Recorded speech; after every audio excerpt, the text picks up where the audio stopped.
Adidas teamed up with an organization called Parley for the Oceans. Parley goes out and collects plastic waste from the ocean. Adidas uses the plastic waste to make shoes. Shoes made with plastic from the ocean. Good for the environment and good for business. Because if you know that rapidly growing consumer segment known as hipsters, and I know you know hipsters, then you know that a hipster faced with the choice between a no-name shoe and an Adidas made with plastic from the ocean will pick the Adidas every day of the week and twice on Sunday, and then walk around like it's no big deal but look for every opportunity to talk about them.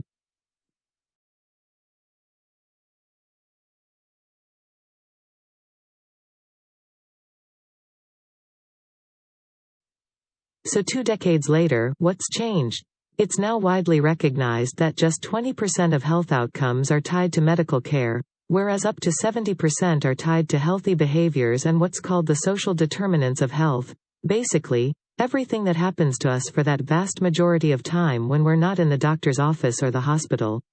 Healthcare executives now routinely remind us that our zip code matters more than our genetic code. And one healthcare publication even recently had the audacity to describe the social determinants of health as the feel-good buzzword of the year.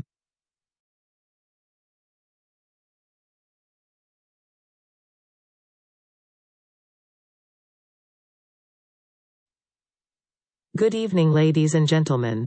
My theme for this session is Convergence Technology Change and Business Practice. This is somewhat dear to my heart, in that I have spent much of the last 15 years involved in various aspects of technology and their impact on business, across a broad spectrum, from applications of signal processing in manufacture right through to the use of utilization data and diary applications, to improve the time utilization of the sales force.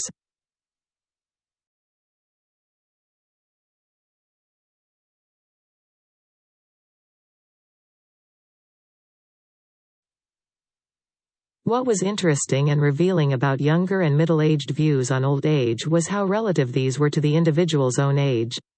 Those in their teens regarded 40 as old, whereas those in their 40s thought 70 or 80 was old.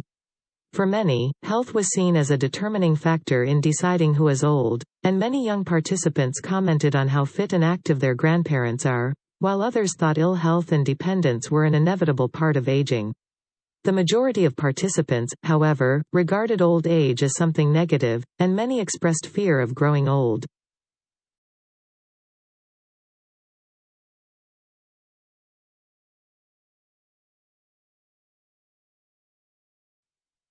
Lead in time is the amount of time that elapses between a business placing an order with a supplier for more stock or raw materials and the delivery of the goods to the business.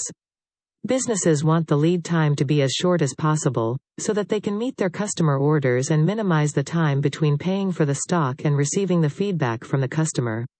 However, this may not happen due to a number of factors, such as delays in the supplier receiving the order, or the breakdown of the supplier's lorries delivering the stock to the business.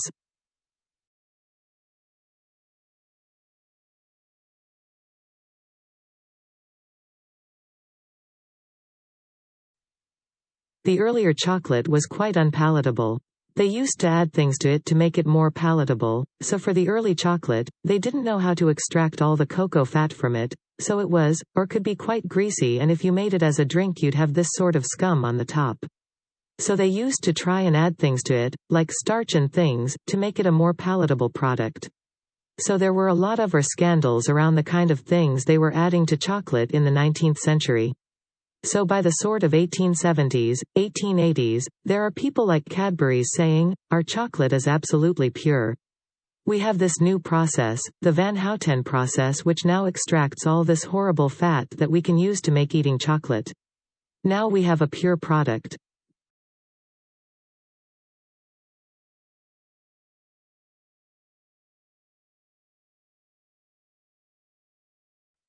So, palm oil is the most widely produced oil crop currently. It's used in a wide range of industries, including food for biofuels and in soaps and shampoo. However, those sectors growing fast, and unfortunately palm oil grows in exactly the same environment as tropical rainforest. So, the use and the development of palm oil, the growth in the sector, is leading to wide-scale deforestation. What we are hoping to do is, if we can come up an alternative, we can slow the growth of the sector and therefore stop the wide-scale deforestation in South Asia.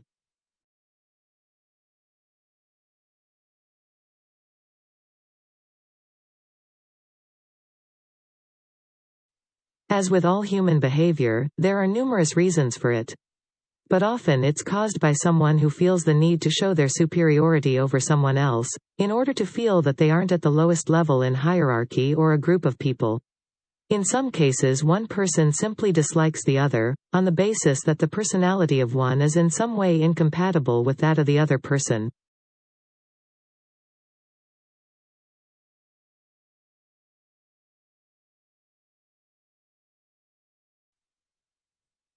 We've decided to adopt, just as a loose theme for the course, a biological theme so that you can see the connections between chemistry and biology and the things you might consider doing in the future. We want you to think about the molecules that are relevant to your body, the processes that occur in your body, the chemistry that's going on, and how energy plays a role.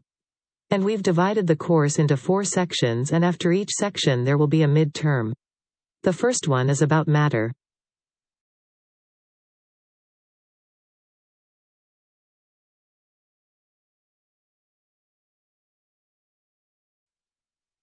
One seminal difference in policy remains: the coalition has not matched what is Labour's most important innovation promise. That is to bring together responsibilities for innovation, industry, science and research under one single federal minister. Innovation responsibilities currently lie within the powerful Department of Education and Science, and while there is a separate industry department, it has little influence within Cabinet. This has hampered policy development and given Australia's innovation policies a distinct science and research bias.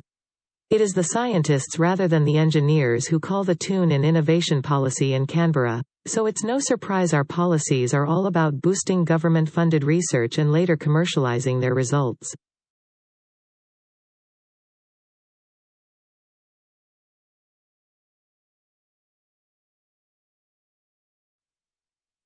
Colombia on Tuesday adopted a tax reform plan that was at the root of violent anti-government protests that left more than 60 people dead this year, but was eventually reconfigured to be kinder to the middle class and the poor. President Iván Duque signed the so-called social investment law, which has as its stated objective to combat poverty in a country hit hard by the coronavirus epidemic. He says the law will, quote, benefit nearly 29 million Colombians in a vulnerable situation, out of a total population of some 50 million. A first version of the law presented by Duque early this year to combat the economic consequences of the global health crisis would have significantly increased taxes on an already battered middle class.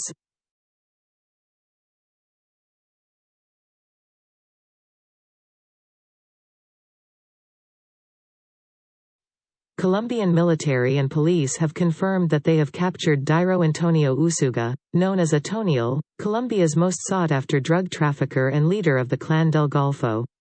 He was captured on Saturday during an operation carried out by the country's armed forces. Colombia had offered a reward of about $0.000 for information concerning his whereabouts. Italy's right-wing former Interior Minister, Matteo Salvini, went on trial Saturday on charges of kidnapping for refusing in 2019 to allow a Spanish migrant rescue ship to dock in Sicily, keeping the people on board at sea for days.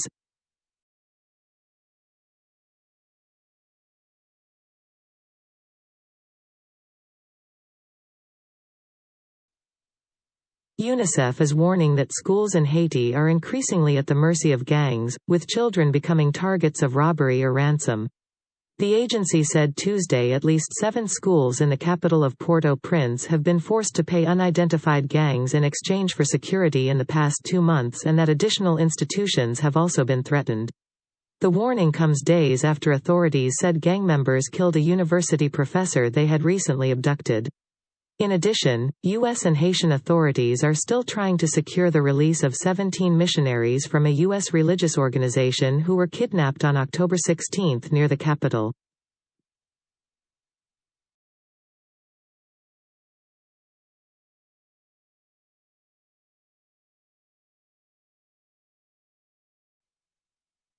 A massive tow truck worked Saturday to remove the remains of a burned-out oil tanker that exploded in a giant fireball overnight near the capital of Sierra Leone.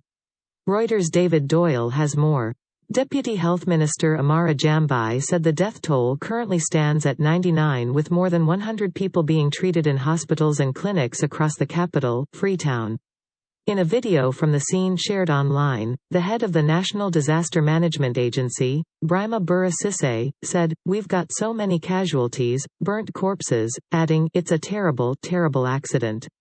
Freetown's mayor said the extent of the damage from Friday's explosion was not yet known, adding that police and her deputy were at the scene to assist disaster management officials.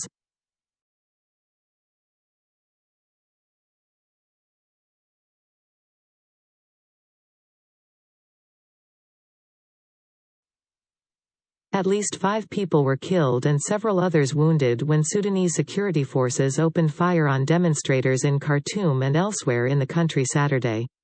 The Sudan Doctors Committee said 4 people died from gunshots and 1 suffocated from tear gas in Khartoum and Omdurman on Saturday. Several other protesters were wounded, including from gunshots. The rallies came 2 days after military coup leader General Abdel Fattah al-Burhan reappointed himself the head of the Sovereign Council, Sudan's interim governing body. Thursday's move angered the pro-democracy alliance and frustrated the United States and other countries that have urged the military to reverse its coup and to restore civilian rule.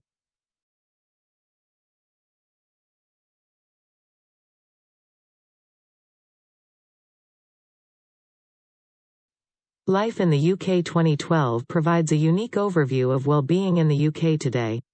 The report is the first snapshot of life in the UK to be delivered by the Measuring National Wellbeing Programme and will be updated and published annually. Well-being is discussed in terms of the economy, people and the environment. Information such as the unemployment rate or number of crimes against the person are presented alongside data on people's thoughts and feelings, for example, satisfaction with our jobs or leisure time and fear of crime. Together, a richer picture on how society is doing is provided.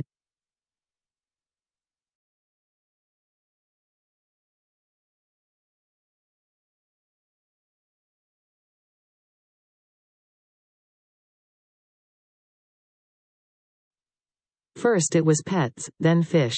Now it's poultry and pigs. The list of animals allowed to feed on insects is growing.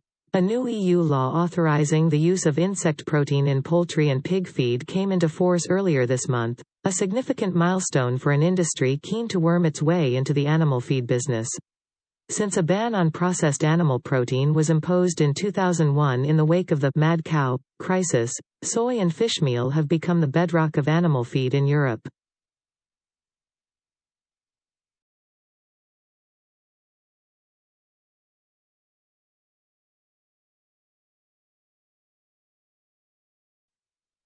It was another roller coaster week for energy prices.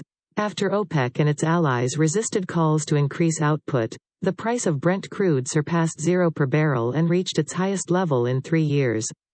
The cartel said it would stick to the gradual increases in output it agreed to over the summer.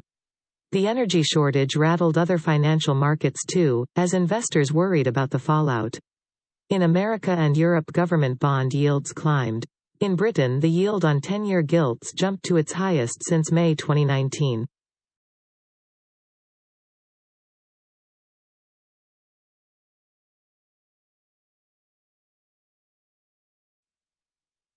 A hormone called relaxin helps loosen up pregnant women's hips. Without it, the pain of delivery would be unbearable. Its job done, however, relaxing lingers in female bodies for up to a year, when softer ligaments make new mothers more prone to injury, as Jessica Ennis-Hill, an Olympic champion heptathlete, discovered in training after giving birth in 2014.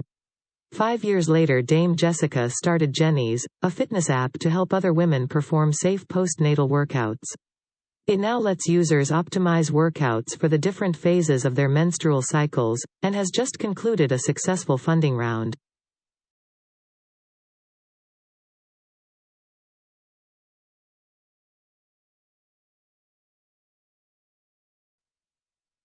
President Trump has warned Turkey's President Erdogan that foreign interference is complicating the situation in Libya. It comes after Turkey MPs approved a bill, allowing the military to be deployed to interfere in Libya's civil war in support of the UN-backed government in Tripoli. The United States is to ban a number of popular e-cigarette flavors to curb the rising use of vaping products among teenagers. However, menthol and tobacco flavors will be allowed to remain on the market and large refillable vaping devices are completely exempt from the ban.